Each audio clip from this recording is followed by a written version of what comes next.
Au début, je dormais dans des parkings, je dormais dans des garages. Je ressemblais à une clocharde, quoi. Sur le moment, je me rendais pas compte des dangers. C'est comme si j'avais envie de mourir, quoi, au fond. Et je fugue 1 mois. Sur le moment, j'aurais dit peut-être 1 an, tellement que pour moi, ça paraissait long, en fait. Parce que j'ai fait beaucoup de nuits blanches, enfin, c'était un temps assez long. Le message que je voulais faire passer, c'est que stop les foyers, c'était trop pour moi.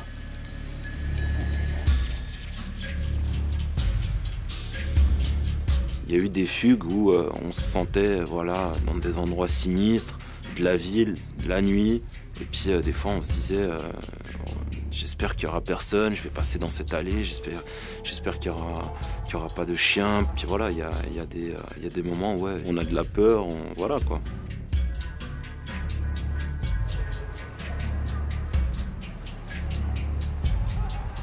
Quand elle est en fugue, on se sent même des fois coupable d'avoir dormi quelques heures. Quand on se réveille, c'est mon Dieu, comment j'ai pu m'endormir? On appelle la police, est-ce que vous avez des nouvelles? C'est espérer qu'on sonne à la porte pour vous la ramener et craindre qu'on sonne à la porte pour vous annoncer une mauvaise nouvelle. Phénomène classique à l'adolescence ou comportement à risque? Cas isolé ou vrai problème de société? La fugue est une réalité aux multiples contours. Une réalité fuyante, pas de définition officielle, pas de chiffres au niveau national, mais une estimation qui donne le vertige. Selon Missing Children, il y a 25 000 fugues chaque année en Suisse.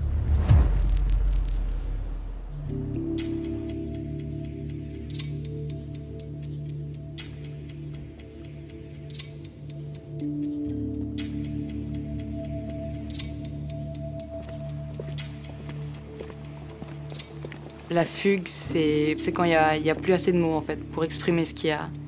Et c'est juste une façon désespérée en fait de dire qu'on a besoin d'aide. C'était trop lourd à porter en fait, ce que je ressentais. J'espérais que mon absence parle pour moi en fait. Salut, je m'appelle Najeli, je viens d'avoir 20 ans et à 14 ans, j'ai fait une fugue de quelques jours. Sur un coup de tête et au milieu d'une dispute avec mon père. Et on était dans la voiture. Les notes du 2e trimestre venaient d'arriver et ça avait été une année compliquée pour moi à l'école.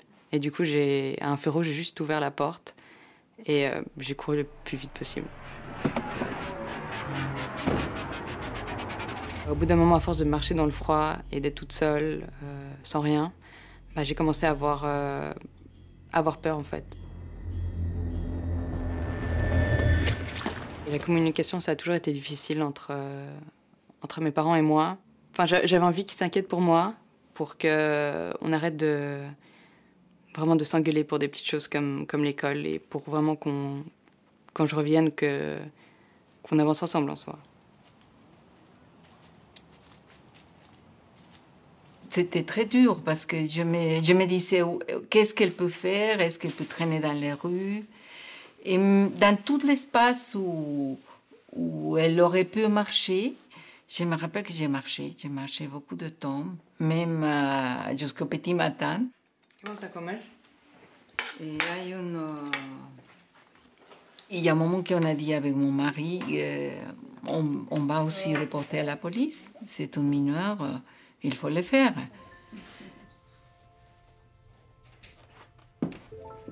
Après s'être cachée durant tout le week-end chez une amie, Najeli décide de rentrer, d'autant que sa mère a fini par retrouver sa piste en appelant ses copines.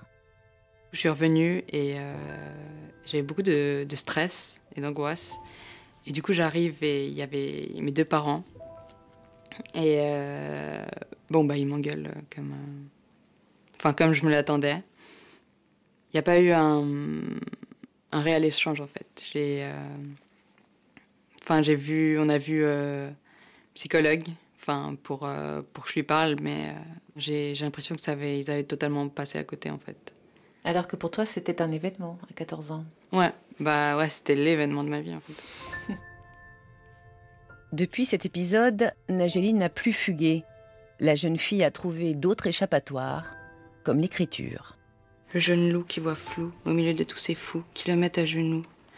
Il le destine à porter pour toujours à payer pour leur lourde peine et leur sourde oreille.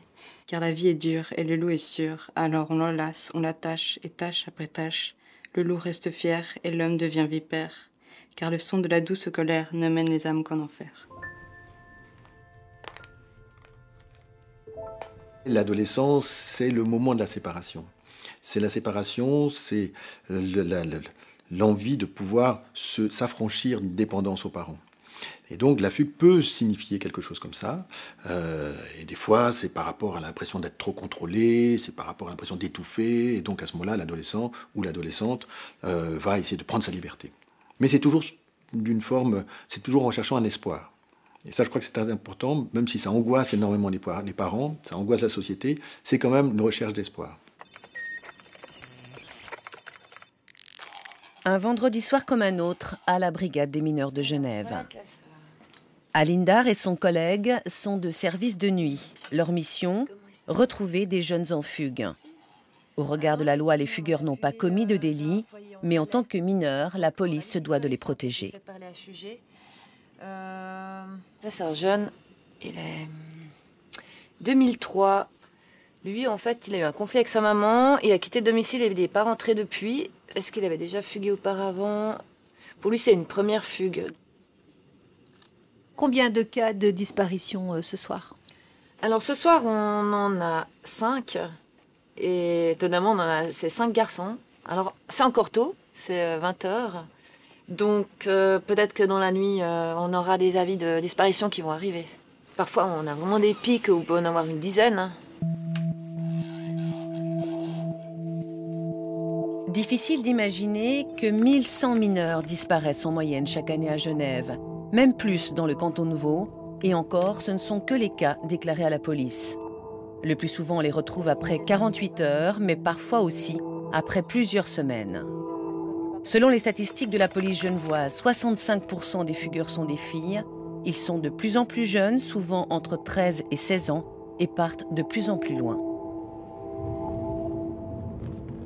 Écoute, on va se rendre au poste de Paquis. Il y a une maman qui est là parce que la petite de 13 ans, elle a claqué la porte, elle est partie. C'est la première fois qu'elle fait ça. Apparemment, ils ont une petite engueulade à la maison. Et puis, apparemment, la grande sœur arriverait à la localiser du côté de la Praille. Donc, on va aller voir si elle a une photo. Ça sera beaucoup plus simple. On prend tout en direct et puis après, on ira sur place.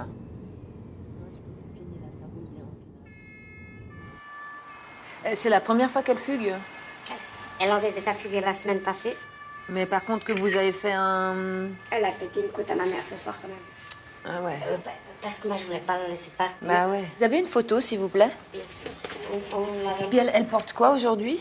Un pantalon en jeans bleu. Jeans bleu, et puis quoi? Un blouson en cuir noir. Cuir noir. On file parce qu'on espère la trouver rapidement et on vous tient au courant. D'après ces derniers messages sur les réseaux sociaux, la jeune qui s'appelle Katharina traînerait dans un centre commercial. La brigade décide de se rendre sur les lieux.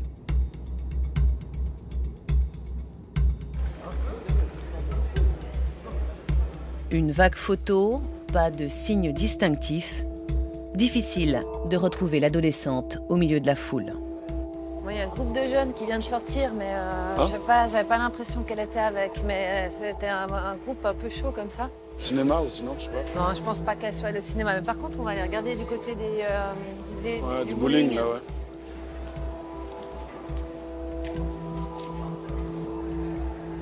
Après, si on la trouve pas ici, j'appelle la mère, savoir s'il y a autre chose. Ouais. Puis après, on regardera pour l'autre fugue inquiétante. C'est vrai. Hop. Oui, allô? Ouais, alors attends 2 secondes, je te mets sur haut-parleur pour que je puisse prendre note. Là, pour ton info, on est sur une autre fugue où on a peut-être une possibilité de trouver la gamine, mais après on s'occupe de ça. Date de naissance? Date de naissance 23/8/2004. Oui. Quels sont les risques? mise en danger de soi suicidaire. Ok, ouais, alors effectivement. Elle a été hospitalisée longtemps, visiblement, pour des mises en danger régulières. D'accord. Voilà. À toutes. Merci à toutes. Ciao, ciao, ciao. Ciao, ciao. Ouais, c'est ce que je pensais. Hein. À partir de 23h, ça commence à être l'hécatombe. Le suicide, c'est un des risques pendant les fugues? Oui, tout à fait. Là, c'est même différent parce que là, c'est plus vraiment une fugue. En fait, si on veut bien, c'est que le jeune, il s'en va pour mettre fin à ses jours. Après, il y a d'autres mises en danger. Les filles, notamment, hein, si elles se retrouvent sans argent, sans rien. Il y en a qui vont aussi dans d'autres villes, qui vont dans d'autres pays, notamment en France. C'est très facile de partir d'ici et puis d'aller sur Lyon, sur Paris, sur Marseille. C'est un petit peu une mode maintenant chez les jeunes. Et elles tombent sur des gens mal intentionnés, plus âgés, qu'on soit leur proposer de l'argent ou soit même abuser d'elles pour qu'elles puissent avoir au moins de quoi dormir ou manger. Ça, c'est d'autres risques qui sont très importants. Il y en a quand même quelques-uns aussi. Hein. Puis des fois, il y en a qui restent dormir ici. Tu as un endroit avec pas des canapés, des sièges. J'ai vu qu'il y avait 2 jeunes là-bas, mais ils n'y sont plus. J'ai demandé aux 2 Securitas là. Ouais. Ils ont dit que pour l'instant, ils n'ont rien vu de particulier, puis ils sont assez vigilants sur ce genre de cas ici. Ok. Bon, alors on va vite faire un saut en bas encore. Ouais. Ok. L'adolescente suicidaire finira par rentrer à son foyer. En revanche, Katharina, la jeune de 13 ans, passera la nuit dehors. La brigade reprendra le dossier le lendemain. Si Katharina ou Nageli ont fugué de chez elles, la majorité des fugueurs s'enfuient du foyer où ils ont été placés. C'est le cas de Diana, Tim et Fiona. Salut, c'est Diana. Alors, j'étais une longue période au foyer. Je voulais un peu fuir ma réalité, fuir les règles du foyer. Donc, j'ai fugué plusieurs fois à long moment. La réalité que Diana cherche à fuir, c'est l'orphelinat en Ukraine à 5 ans, l'adoption à Genève à 7 ans et le foyer 2 ans plus tard. J'ai été placée en foyer autour de mes 9 ans. C'est pour les raisons que mon père adoptif, il avait quelques problèmes d'addiction, quelques problèmes à s'occuper de moi et que c'était trop compliqué. C'est la première fois que tu reviens ici? Oui, c'est la première fois. Ça fait très bizarre. Il y a plein de flashbacks qui reviennent en même temps et c'est un peu bizarre. C'était le premier foyer, mais pas le dernier. Aujourd'hui, Diana a 21 ans. Elle est restée placée quasi jusqu'à sa majorité. Un long parcours en institution, jalonné de fugues. Alors de ce foyer, j'ai fugué. C'était peu de temps après mon arrivée. À ce moment-là, j'avais toujours 9 ans. C'était un week-end où je devais aller voir mon père adoptif. Et c'était ma première fugue. C'était pas une fugue malveillante ou de rébellion, mais c'était parce qu'on m'avait dit que... En fait, on m'avait pas donné de raison, mais un éducateur était venu vers moi en me disant « Ce week-end, tu verras pas ton père. » Et voilà, c'est comme ça. Donc, je suis partie parce que j'avais envie de le voir et que, il me manquait. J'ai préféré fuguer que d'écouter les autres. Je préférais fuguer que d'écouter les policiers. Ça s'est absolument pas passé comme prévu. Je m'attendais à que mon père soit content, mais pas du tout. Il a énormément crisé. Il s'est mis en colère et a appelé la police qui a contacté la brigade des mineurs pour venir me récupérer. Pour pas que je pense qu'il soit dans le pétrin ou qu'il ait des problèmes suite à ça. Pour l'adolescent, d'être placé dans un foyer, c'est aussi une chance, mais c'est dur. C'est quelque chose de très douloureux pour tout le monde, même si ça peut être salutaire. Hein. Et on le fait beaucoup, et ça, c'est tout à fait légitime, mais ça reste quelque chose de difficile. Et il y a forcément une loyauté vis-à-vis des parents. Et donc, du coup, de bien montrer que finalement, ça ne marche pas aussi bien dans le foyer, c'est important. Et il faut que le foyer puisse supporter ça.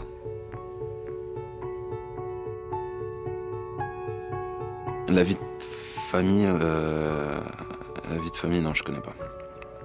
Je connais pas trop. Repas de famille? Repas de famille, j'en ai eu quelques-uns, jusqu'à mes 5 ans. 5-6 ans, ouais. Et puis dès que j'ai été mis en foyer, plus trop. C'était, voilà. C'est un manque? C'est une habitude. Petite coiffeur. Non, je rigole. Salut, c'est Tim. J'ai 21 ans et j'étais en foyer toute mon enfance. Et puis en fait, les fugues, je les faisais pour chercher mon autonomie. Sur toute ma vie, je pense que ouais. Je pense que ouais, j'ai beaucoup fugué. C'était pas tous les jours, je faisais une fugue, quoi. C'était peut-être une fois. Il y a un temps, c'était une fois toutes les 2 semaines, après une fois par mois. Il y a eu des fugues où c'était ouais, vraiment un pétage de plomb. On quittait un peu le foyer pour oublier un peu tout ce qui est règles, donner son téléphone, se coucher à 20h, enfin voilà. Alors après, les autres fois, c'était plutôt pour rejoindre un peu la famille. Donc c'était plutôt principalement pour aller chez le père. Après, moi, j'allais chez le père justement parce que là-bas, j'avais pas trop de règles. J'étais plus autonome. Je pouvais faire ma nourriture quand je veux. Je pouvais jouer à la play quand je veux, me coucher à des heures que je veux, vu que le père n'était pas trop là. À chaque fois que je fuguais, etc., c'était pour aller chez mon père et jouer à la play, quoi. Plus que pour le voir, au fond. Voilà, exactement. Donc après, ouais, je me sens pas bien de dire ça, je m'excuse, mais... Si les fugues finissent rarement de manière dramatique, beaucoup de jeunes prennent des risques pendant leur cavale. Livrés à eux-mêmes, les garçons tombent facilement dans la délinquance. Quant aux filles, elles s'exposent à de réels dangers au niveau de leur sexualité. Alors là, j'ai 15 ans et je fugue 1 mois à peu près. En tout cas, à ce moment-là, pour moi, c'était long, surtout sans toi, c'était assez long. Ça m'est arrivé de pas dormir, donc de zoner dans la rue, dans la ville toute la nuit, de me balader dans les quartiers ou rester au skatepark. Que j'ai vu beaucoup de choses. C'est là où j'ai vu ce que c'était en fait la rue à 6h du matin, Genève à 6h du matin. Ça craint énormément. Donc j'ai vu beaucoup de choses que peut-être j'aurais pas dû voir à cet âge-là.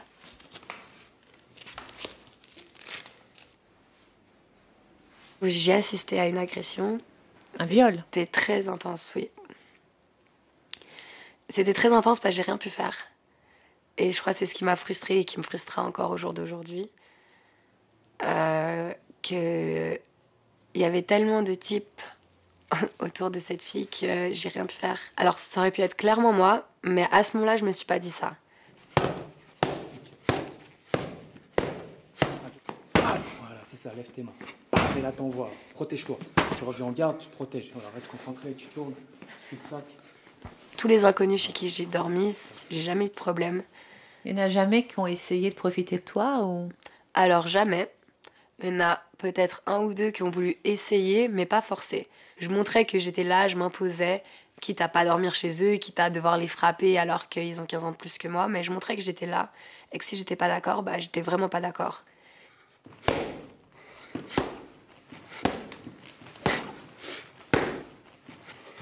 Des fois, il y a des envies comme ça, donc des envies de casse, des envies d'aller voilà, voler des...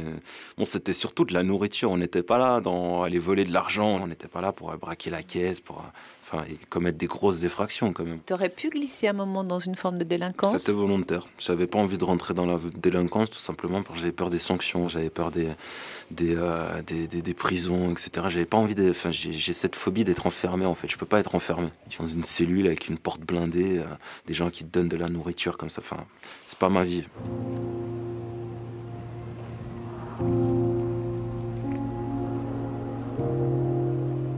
Salut, moi c'est Fiona. J'ai fugué jusqu'à l'âge de mes 16 ans. C'était vraiment compliqué pour moi. Je dormais dans la rue. Je ressemble à une clocharde. Je pue, j'ai mes cheveux gras. Les gens dans la rue, ils me regardent un peu bizarrement, quoi. Genre, c'est qui elle? Regardez comment elle est sale. Enfin, je suis pas fière de ce que j'ai fait, quoi. S'il y en a une qui s'est vraiment fait du mal pendant ses fugues, c'est bien Fiona. Sous ses traits encore enfantins, la jeune fille de 18 ans cache déjà un lourd vécu.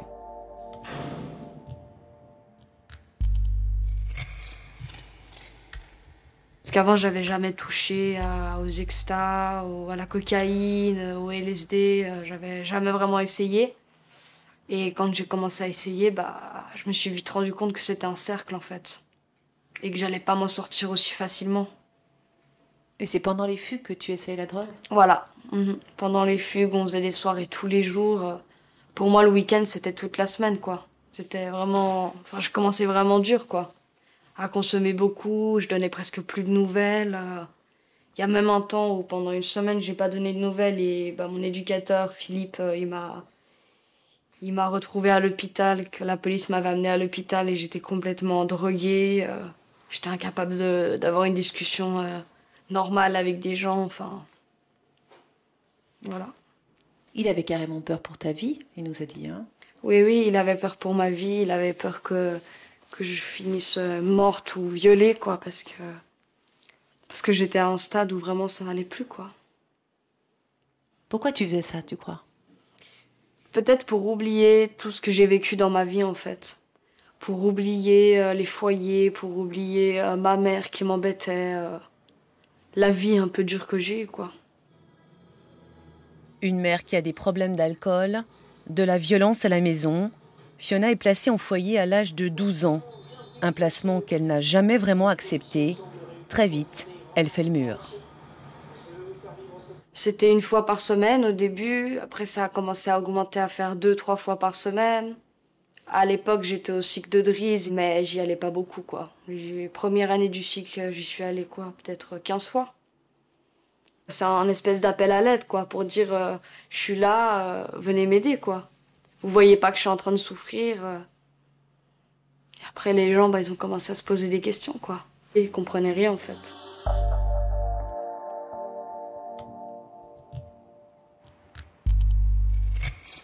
Il y a plein de manières pour les adolescents, ça peut être des fois des scarifications, il peut y avoir pas mal de choses qui permettent à l'adolescent de dire qu'il va mal.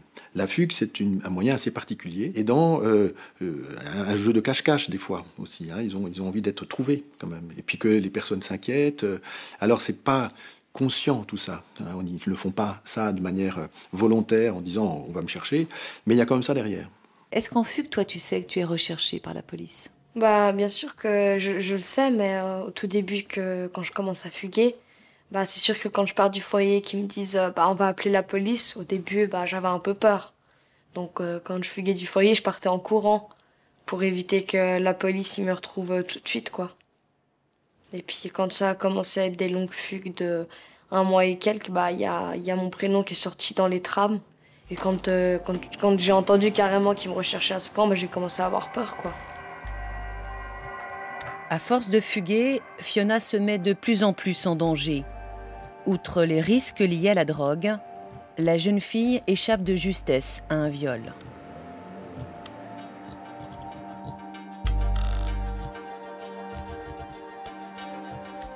J'étais à la Servette, il n'y avait plus de bus, il était tard.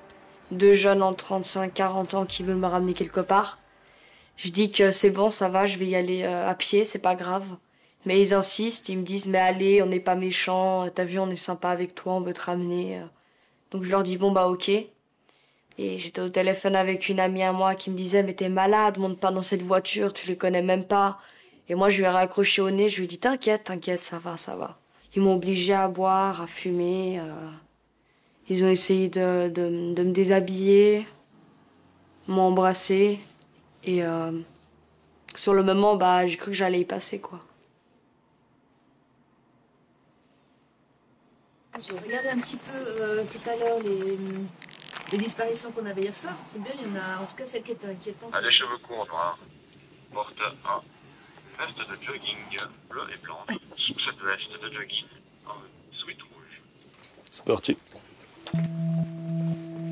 24 heures plus tard, nous retrouvons les 2 inspecteurs de la brigade des mineurs de Genève.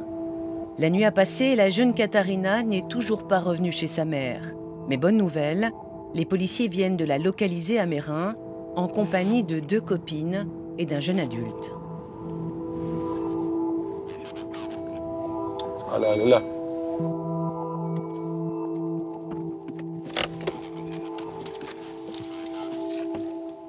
Bonsoir.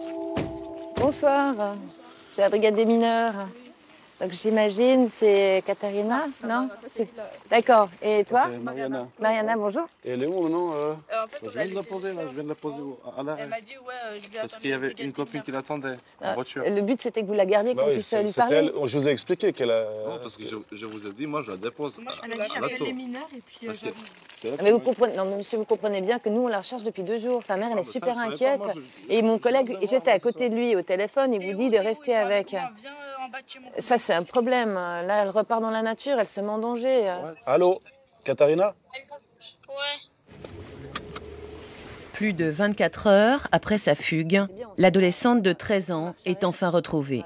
Bah voilà, on la reconnaît. C'est elle. Et nous, on t'a cherché partout hier soir. On s'est fait du souci. Alors on aimerait bien savoir ce qui se passe. On n'est pas là pour t'engueuler, mais on est là pour comprendre. On s'est fâché hier soir, parce que quand j'ai dit à ma mère que je devais aller chez ma pote, parce qu'on devait fêter l'anniversaire de mon amie. Et en gros, elle m'a dit non, tu vas pas. J'ai pris mes affaires et je suis partie. Mais t'as compris quand même, Katharina, que t'as fait une bêtise. D'accord, t'as compris quand même. Ouais. Et puis que la brigade des mineurs, elle s'est mise derrière toi pour te chercher. Tu le comprends. C'est quoi la brigade des mineurs? C'est la police. Nous, on est les policiers, on n'est pas les assistants sociaux. D'accord? Et puis on n'est pas très contents de tout ça. Et puis à un moment donné, quand la police, elle te pose une question, il faut apprendre à répondre à cette question. Donc moi, j'aimerais savoir où t'as dormi. Et c'est pas pour embêter cette personne, c'est juste pour comprendre. J'ai déjà dit, je répondrai pas.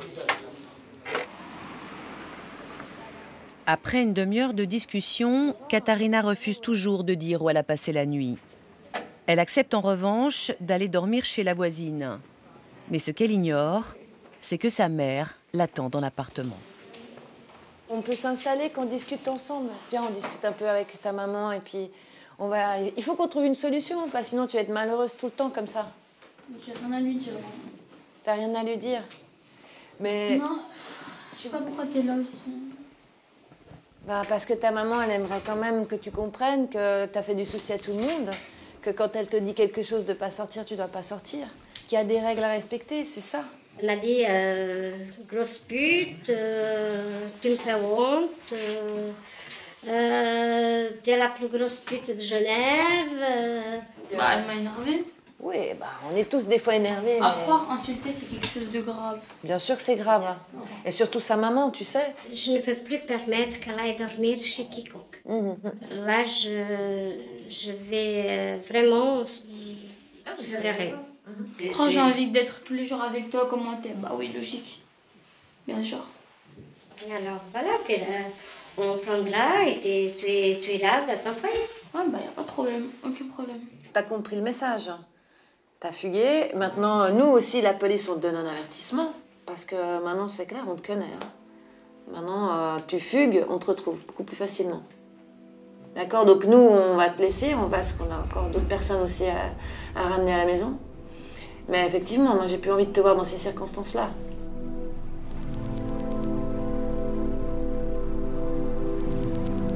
Selon les rares études menées sur le sujet, plus de 80% des fugues ont lieu en institution. Nous avons sollicité plusieurs foyers dans les cantons de Genève, Vaud et Valais. Un seul a accepté nos caméras, celui du Châtelard, au-dessus de Lausanne.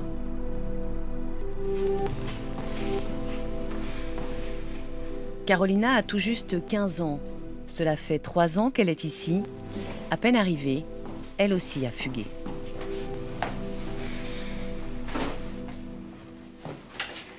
Je me souviens comme si c'était hier. Je n'ai pas fugué toute seule. J'ai fugué avec une fille qui était avec moi. Et elle arrive dans ma chambre, elle me fait Caro, je suis pas bien et tout. J'ai fait ok, on prend l'air, on va prendre l'air. On est sortis, on a commencé à entendre des bruits et on a commencé à courir. Et du coup, on a pris le bus, on a pris le métro et on allait jusque chez moi, donc chez ma mère. Et comment elle réagit, ta maman? Très mal. Elle s'est posé des questions. Mais qu'est-ce que tu fais là? T'as vu l'heure qu'il est? Il est passé 23h. Qu'est-ce que tu fais ici? Je vais appeler les éducateurs. J'ai dit non, appelle pas les éducateurs, s'il te plaît, et tout. Et du coup, c'est la police qui est venue me chercher chez moi. Laisse-moi du temps, moi je fais mes lovés. Donne-moi du temps, moi je vais te rendre fière. Sur les réseaux, ça fait que jalouse. Personne m'épargne, je surveille mes arrières. Rappelle-toi. Est-ce que c'est un sujet tabou, les fugues ? Non, je ne pense pas que ce soit un sujet tabou, par contre un sujet sensible, oui. Avec la responsabilité qu'ont les foyers par rapport à la protection des mineurs, on n'est jamais tellement à l'aise quand un jeune fugue. Sur les 35 mineurs qu'on a actuellement, on en a 2 ou 3 susceptibles de fuguer. Et puis, c'est de loin pas tous les jours, ni toutes les semaines. Il y a peu de temps, on avait un petit de 7 ans qui a fugué plusieurs fois. Et là, c'est un petit peu plus inquiétant aussi, parce qu'un petit de 7 ans qui part au milieu de la ville, puis on ne sait pas où le chercher, où il est, c'est rapidement la police qui est informée, puis qui met les gros moyens à disposition. Dans ce foyer, la consigne est de signaler la disparition du jeune à la police dès qu'il a plus de 2 heures de retard. Le directeur affirme agir ainsi pour tous les fugueurs, y compris pour les ados qui s'enfuient régulièrement de l'institution. Est-ce que des fois, en tant que directeur de foyer, vous vous sentez un peu impuissant par rapport à ces fugueurs multirécidivistes ? Alors bien sûr, parce que l'idéal c'est que les jeunes restent chez nous et puis que quand on leur demande de faire quelque chose, ils le fassent comme nous on entend. À un moment donné, c'est comment on arrive à poser un cadre qui est suffisamment strict, qui reste chaleureux, mais qui est contraignant, mais pas trop, pour que le jeune puisse l'accepter. Si on est trop strict, c'est comme un savon mouillé, hein, plus on serre, plus il va loin. Nous avons interpellé le service de protection de la jeunesse du canton de Vaud pour voir comment il appréhendait le problème des fugues dans les foyers. Mais, aux surprises, le SPJ n'a aucun chiffre sur la question. On a une petite estimation d'une proportion de jeunes qui fuguent ? Non, on n'a aucune proportion par rapport au nombre de jeunes qui fuguent. Mais vous êtes d'accord que si on avait des chiffres, ça serait une façon de quantifier le problème, de reconnaître le problème ? Oui, alors je ne pense pas qu'il y a la volonté de ne pas reconnaître le problème. C'est vraiment plutôt quelque chose au niveau de la méthode, de se mettre d'accord justement sur c'est quoi une fugue. Les foyers, ils sont un peu impuissants face à ces fugueurs, à ces jeunes qui fuguent tout le temps. L'adolescent, il prend beaucoup de risques, en tout cas il peut être dans cette situation-là, et si on essaye de trop les freiner, il risque d'augmenter encore sa prise de risque pour pouvoir échapper au cadre. Donc on doit trouver un équilibre entre laisser faire, mais on ne les laisse pas pour autant tomber. C'est votre devise ? C'est notre devise, oui. Laisser faire sans laisser tomber. Cette devise du SPJ, Sandra Pernet a beaucoup de mal à l'accepter. En tant que conseillère communale lausannoise, mais surtout en tant que maire, elle a décidé de déposer avec d'autres parents notamment une initiative pour demander une révision de la loi sur la protection de la jeunesse. Ce combat, elle le mène depuis qu'elle a placé sa fille en foyer sur les conseils du SPJ. C'était il y a 5 ans. Depuis, Sandra a perdu tout contrôle sur l'adolescente âgée aujourd'hui de 17 ans. Elle fugue sans que le foyer puisse faire quoi que ce soit. Donc c'était vraiment, on disait, mais la porte ne se ferme jamais. Le soir, on nous disait non, c'est un foyer ouvert. On peut pas les retenir. Et elle va où quand elle fugue et elle fait quoi ? Alors quand elle fugue, on ne sait pas où elle va.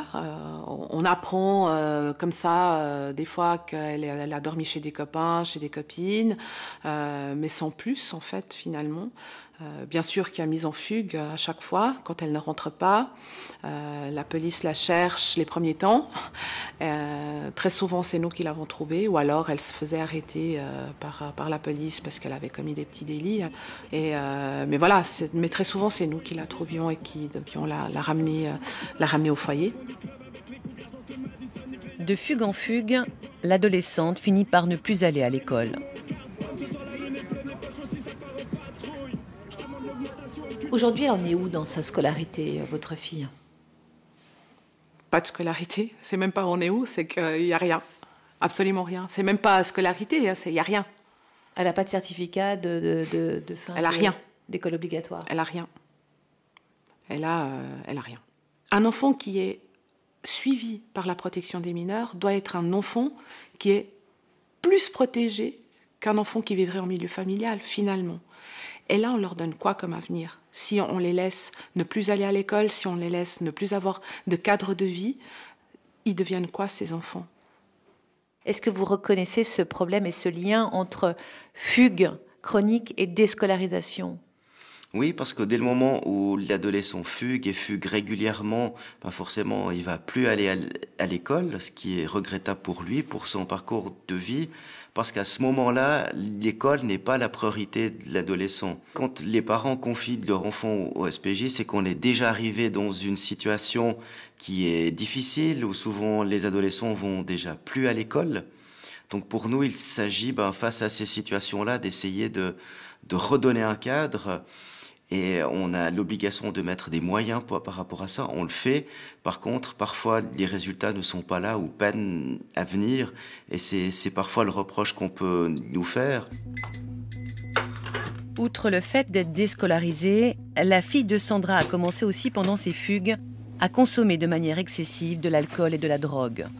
Au point que sa mère se sent obligée de tout mettre sous coffre, argent, bijoux, médicaments.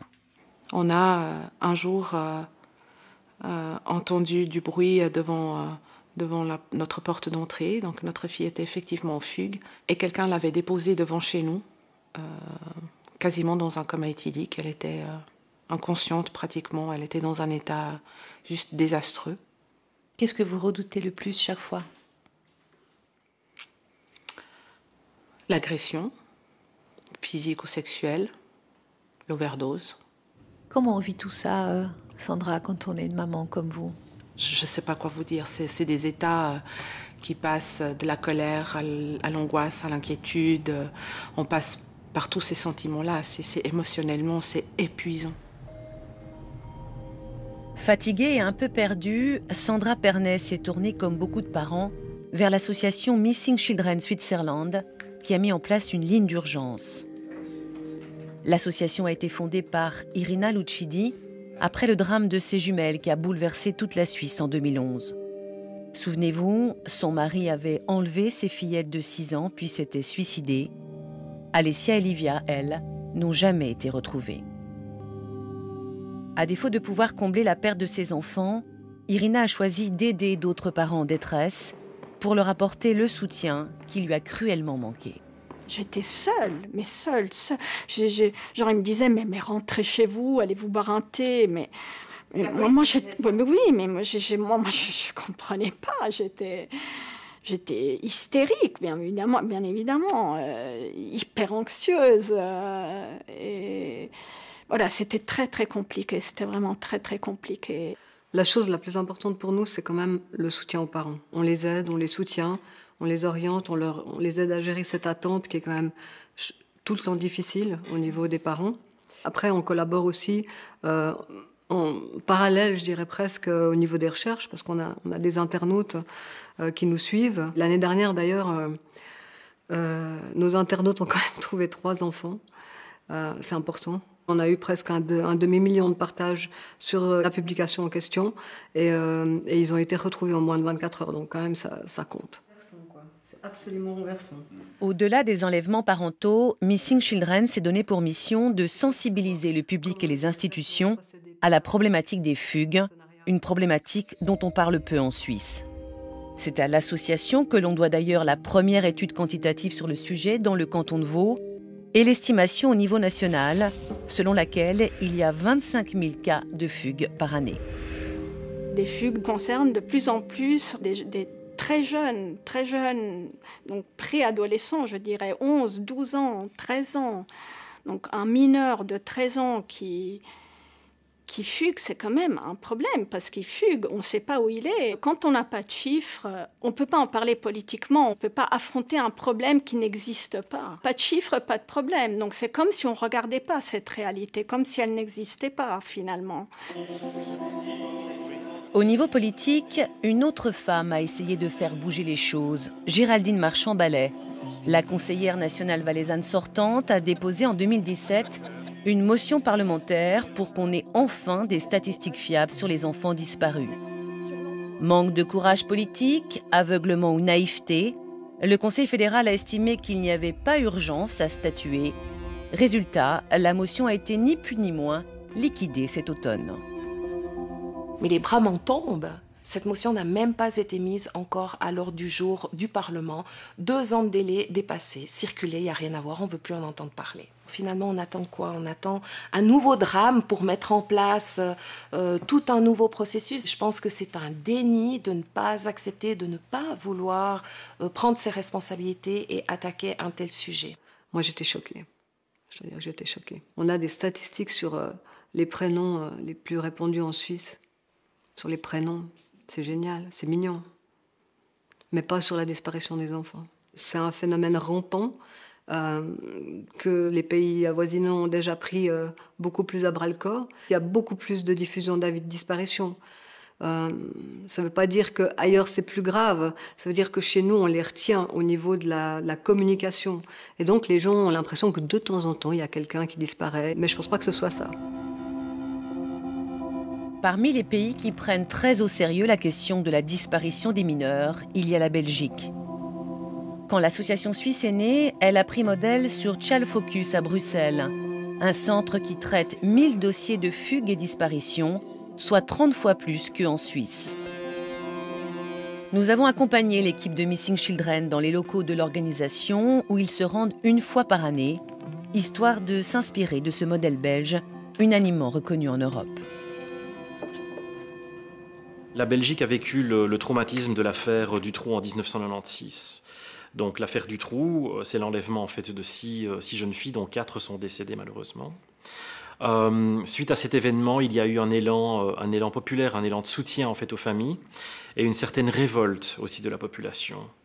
Un peu la fin de cette croyance que l'État était là pour nous protéger en toutes circonstances. Ça a été vraiment un traumatisme qui s'est soldé par une marche de 300 000 personnes dans les rues de Bruxelles, ce qui, à l'échelle belge, une population de 11 millions d'habitants, est quand même assez important. L'État a dû se remettre en cause, l'État a eu peur, que les choses soient claires, mais l'État a eu peur, mais l'État a réagi. Et il a mis les structures qui s'imposaient. Parmi ces structures, la fondation de Child Focus, justement. Une fondation très respectée en Belgique qui emploie plus de 50 collaborateurs et qui peut compter sur ses 800 bénévoles quand il s'agit de placarder partout dans le pays des affiches d'enfants disparus ou d'adolescents en fugue. Il s'agit d'une jeune fille de 16 ans et demi. Elle a à nouveau fugué, là, tout récemment. Elle a effectivement été retrouvée chez son petit copain. Est-ce qu'il s'agit d'une situation où la jeune fille est vraiment très, très, très amoureuse et fort dépendante de ce petit copain, à tel point qu'il l'amène, l'oblige parfois à faire des choses contre son gré, ou est-ce qu'il s'agit d'autres choses, d'une forme d'exploitation? Donc voilà. De par son origine liée à l'affaire Dutroux, Child Focus s'occupe de disparition de mineurs et d'exploitation sexuelle. Outre ces raisons historiques, l'association constate sur le terrain que les fugueuses ont clairement plus de risques de tomber dans la prostitution. Nous avons une 60aine de dossiers en Belgique où il y a un lien établi, un lien clair entre la disparition de la mineure et un cas d'exploitation sexuelle. Il s'agit en fait de cas où des proxénètes d'adolescents, très jeunes d'ailleurs, ce sont des gens qui ont 20, 21, 22, sont à la recherche de personnes vulnérables, de jeunes filles vulnérables, et qui essayent de les mettre sous emprise et de les utiliser en fait simplement pour se prostituer et pour leur apporter des gains financiers.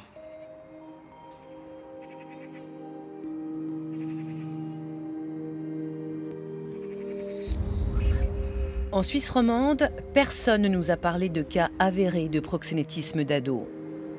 En revanche, Sandra Pernet s'inquiète pour sa fille qui semble être tombée sous la dépendance d'un homme de 47 ans au passé criminel. Nous connaissons le nom de l'homme en question, mais comme il est sous le coup d'une enquête pénale, nous ne divulguerons pas son identité. Notre fille a trouvé un refuge chez un monsieur qui est 30 ans plus vieux qu'elle, qui organise des soirées où l'alcool et la drogue sont disponibles pour tout le monde, sans souci de qui est majeur ou mineur.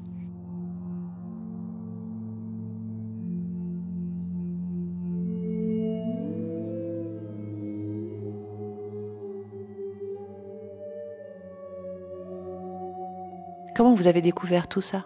J'ai enquêté, j'ai rassemblé des documents, photos, vidéos. J'ai rassembler des témoignages, tout ce qu'on pouvait nous apporter sur ces soirées et sur ce qui se passe dans cette maison. Parmi les témoignages recueillis par Sandra, il y a celui d'une connaissance de sa fille, une jeune fille qui préfère rester anonyme. Salut Mélissa, est-ce que tu es d'accord que je puisse enregistrer cette conversation audio? Oui, je suis d'accord. Il y a une copine qui m'a invitée. Elle a reçu un message d'une personne qui allait là-bas, qui nous a proposé de venir avec eux. On a fait une partie d'Uno, puis on devait donner des gages. Les 2 gagnants devaient donner un gage aux 2 perdants. Par exemple, si tu gagnes, je te donne 50 francs. Et si tu perds, tu dois te mettre à poil ou sucer tous les garçons. Mais devant tout le monde? Oui, devant tout le monde. Et il devait quoi, sucer? On devait sucer tous les garçons de la table ou embrasser toutes les personnes de la table, y compris les filles, les garçons, tout le monde. Et puis, au niveau, tu m'as dit, au niveau de la drogue et tout ça, il y avait quoi, que du hashish? Non, il y avait un peu de tout. Il y avait cocaïne, il y avait vraiment tout ce que tu voulais. Tu pouvais te servir comme si c'était chez toi. Puis c'était quoi, sur la table? C'était sur la table dans un panier. Outre la mise à disposition de stupéfiants, Sandra Pernet apprend aussi que l'homme en question profite de la vulnérabilité des fugueuses qu'il recueille. Il aime bien pouvoir avoir des rapports sexuels avec les jeunes filles qui vont chez lui. C'est le cas avec votre fille, vous pensez? C'est en tout cas ce qu'on nous a dit. C'est pour nous un souci de plus, qui grandit en plus de ça, qui est un souci encore bien plus grand qu'avant. Une colère, désarroi.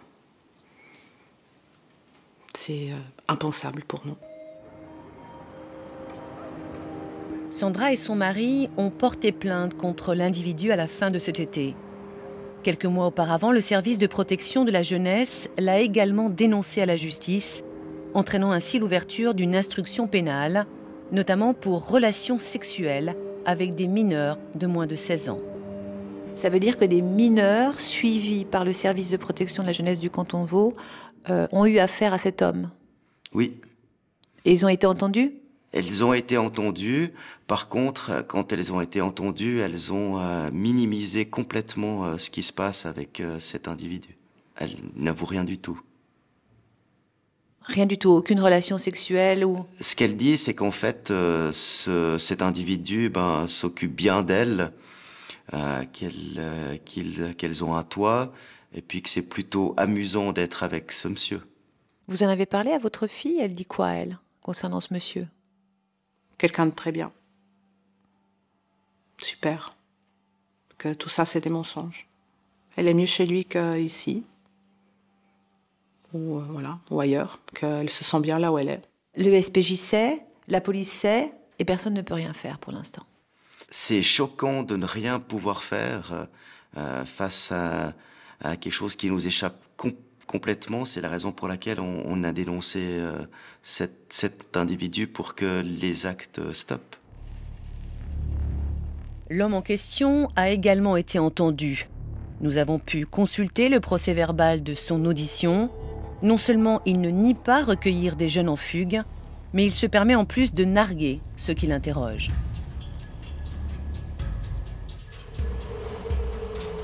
Je préfère qu'ils soient chez moi plutôt que dans la rue pour se faire violer.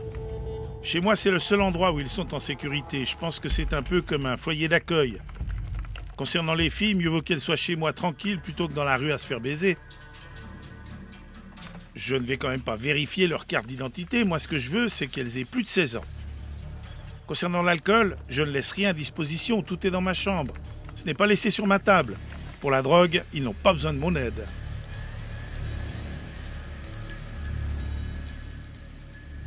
Je lâcherai jamais. Au grand malheur de ma fille qui aimerait bien que je lâche, mais c'est plus fort que moi. Comment je peux lâcher? Vous avez peur pour sa vie, parfois? Tout le temps. Même aujourd'hui, tout le temps. Pardon.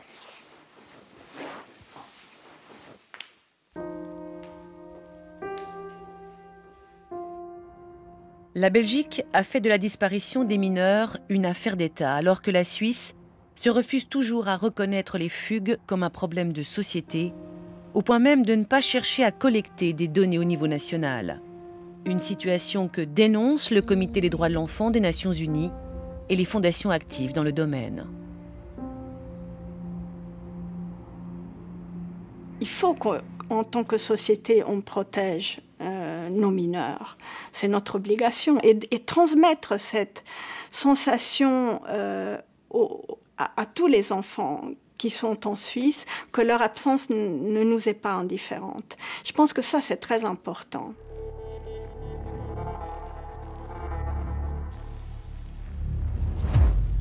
Si les fugues font certes partie du processus de l'adolescence, beaucoup de jeunes finissent par se perdre en chemin à force d'errer. Déjà stigmatisés par une enfance en foyer, leurs fugues à répétition les enfoncent toujours plus dans la marginalisation et l'exclusion.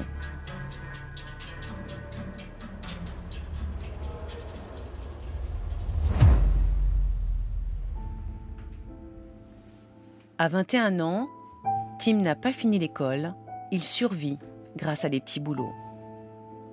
On va dire que je connais pas trop ma voie, je sais pas trop ce que je veux faire. Ouais, je suis un peu en train d'errer et puis je pense que je serais peut-être pas en train de galérer actuellement si j'avais pas effectué ces fugues, si j'avais écouté les éducateurs, etc. Je ne serais pas comme ça, non. Au même âge, Diana cherche à réinventer sa vie. Elle a repris des cours d'assistante sociale dans l'idée un jour de s'occuper d'orphelins ici ou en Ukraine, comme pour réparer sa propre histoire.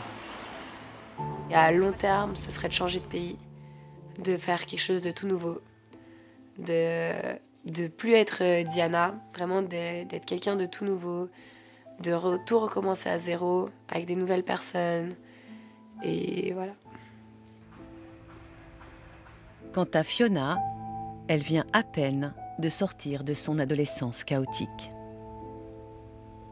J'ai dû attendre qu'il m'arrive vraiment gros pour comprendre en fait l'impact que ça a eu sur ma vie. J'ai compris que ça servait à rien mes fugues. Et que j'inquiétais tout le monde autour de moi et je me faisais du mal à moi-même. Il fallait que tu touches le fond, tu penses? Ouais. Pour me faire remonter plus haute.